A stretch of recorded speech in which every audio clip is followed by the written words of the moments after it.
One morning, Percy and Thomas were talking to each other at a station when the Fat Controller came to speak to Percy. Percy, there is a new crane at the docks today. I want you to go to the docks with your normal morning trucks and get a milk truck from there and take it to the farm, then continue your normal jobs. So Percy set off to the docks. The new crane at the docks was Spiteful. He had always hated trains. He had never got on with them. Percy was the first train he saw on the island of Sodor, so he decided to play a trick on him. "Hello," said Percy. "I'm Percy. What's your name?" The crane pretended not to hear. "Rude," huffed Percy. The crane then told his plan to Percy's trucks. "Can you push this engine a little bit forward in a few seconds, please?" The trucks giggled at the idea. Percy waited patiently for the milk truck to be placed in front of him so it could be taken to the farm. On, laughed the trucks. "Stop!" cried Percy as he jerked forward. The crane pretended not to see or hear and dropped the milk right on Percy. Percy was completely covered in milk. The driver and fireman had to clean him.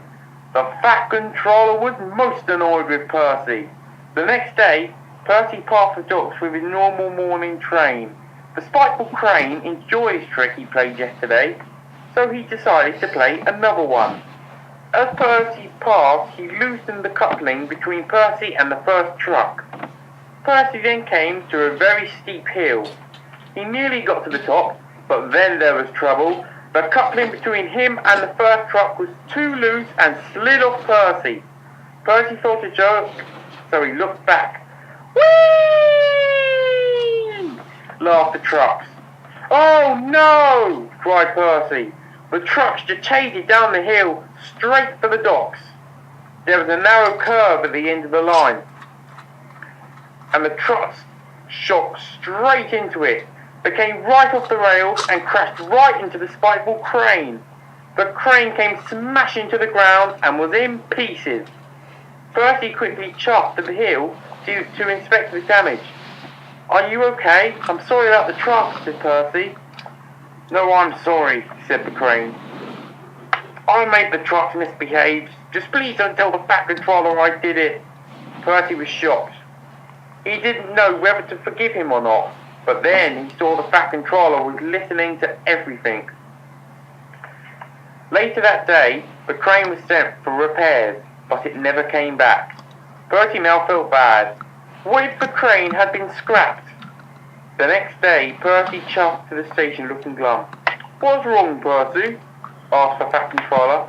"I'm sorry, sir, but I think the crane was sorry for realising what he had done." "Percy, I'm sure he was." "Will he ever come back?" "No, I don't think so." The crane was back on the mainland in the repair yard with engines passing and laughing after. "Got destroyed by some trucks, did you, ha?" they laughed. "You don't look very tall now." The crane was very upset. Back on the island of Sodor, Percy wanted to be friends with the crane and he felt even sadder. Later on, he was delivering some trucks to the track that connected to the mainland. "Hold back!" whispered the trucks to each other. This made Percy even more annoyed, so he bumped them hard. "Oh, oh, oh!" they screamed. When Percy got to the mainland connection track, he knew that if he went along, he would be able to see if the crane was alright. So as his driver and fireman went to uncouple him from the trucks, he went forward and couldn't stop. "Come back!" yelled his driver. Percy tried hard to stop, but he couldn't because his driver and fireman were left behind. Suddenly he heard an engine coming his way to collect the trucks. The engine bashed into Percy and Percy shot backwards into the trucks and the trucks and Percy derailed. "Why were you coming along there?" asked the engine. "Well, because I wanted to see the crane," said Percy. The engine laughed. After the trucks were put onto the track, Percy went to the repair yard. he felt sadder than ever. Thomas then came to drop off some trucks full of supplies. "Don't worry, Percy," he said. "You've got us here on Sodor." Percy then felt happier than ever to be with his friends.